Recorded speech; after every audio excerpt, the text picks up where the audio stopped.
Kalau kita berbicara tentang amanah, apa sih sesungguhnya amanah? Memang pada saat Anda menjabat menjadi apapun sebagai siapapun, entah sebagai petani, entah jadi lurah, entah jadi pedagang, entah jadi bupati, entah jadi pebisnis, atau entah jadi gubernur, entah jadi menteri, atau jadi pelaksana kehidupan, jadi kontraktor, atau jadi apapun, itu kan semuanya kan sebagai proses memiliki tanggung jawab di masing-masing spesifikasi bidangnya. Itu apakah ini bagian dari sebuah amanah?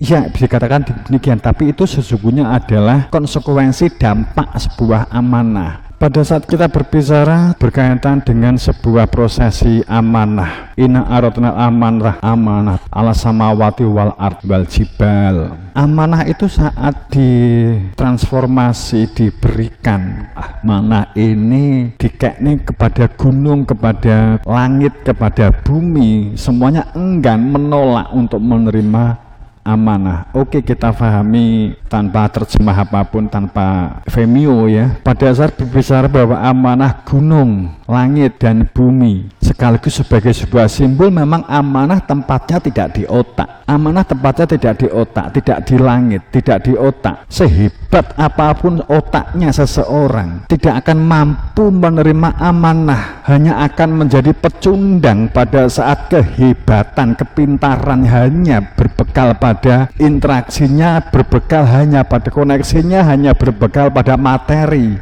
referensi, banyaknya bacaan, banyaknya jari ini, banyaknya katanya, kemudian digunakan untuk meminteri kepada yang lain, untuk menjatuhkan yang lain.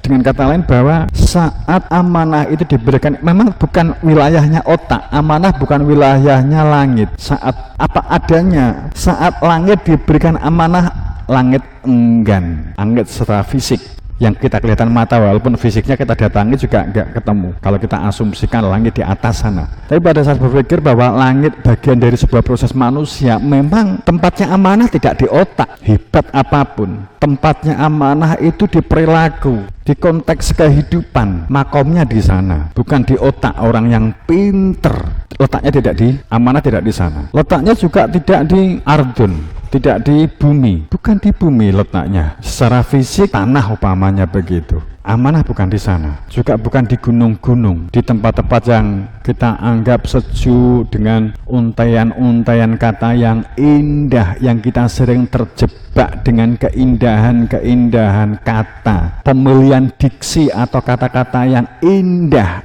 sebagai sebuah diksi sehingga kita terpesona dengan kalimat-kalimat itu. Ngerti tak saya maksud? Diksi itu kalimat, cara memilih sebuah kata atau kalimat sehingga sang mendengar kalimat itu terasa sangat indah. Bukan gunung-gunung, bukan di sana tempatnya memikul amanah. Semuanya enggan untuk memikul amanah. Kemudian manusia dengan tergopoh-gopoh, manusia ini menerima wa asfaqna minha wa hamalahal insan. Manusia tanpa ditawari, manusia tanpa diberi penawaran ungkapan, malah manusia yang mengatakan kulo kemawon, saya saja yang memikul amanah itu. Memikul amanah, waduh, nek pengen memikul amanah, ndas tinggi ndas, sikil tinggi sikil, utang kiwa tengen dukun, kan gitu kan, untuk menerima amanah, untuk menjadi pejabat, menjadi bupati, menjadi gubernur, menjadi DPR, kan utang krono rene golek sponsor, apa kayak gitu cong. Kan gitu, bukan rahasia umum mesti kuwi.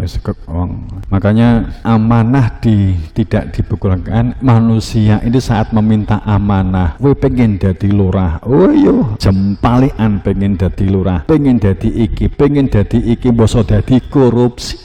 Maka kemudian di ayatnya itu innahu kana doluman jahula. Wong menungsa ki memang jahil, jaluk gawean dikai gawean dikorupsi. Kan gitu. Kenapa bisa begitu? Karena konsep kehidupannya hanya ya'lamu dohir, ya'lamu alat dohir, hanya mengetahui yang lahir dari kehidupan ini. Hanya itu. Maka sehebat apapun otaknya, pinternya, akan terjerumus pada saat tidak memiliki sebuah karena tidak memiliki sebuah orientasi cara hidup, pada saat tidak berada di dalam amanah.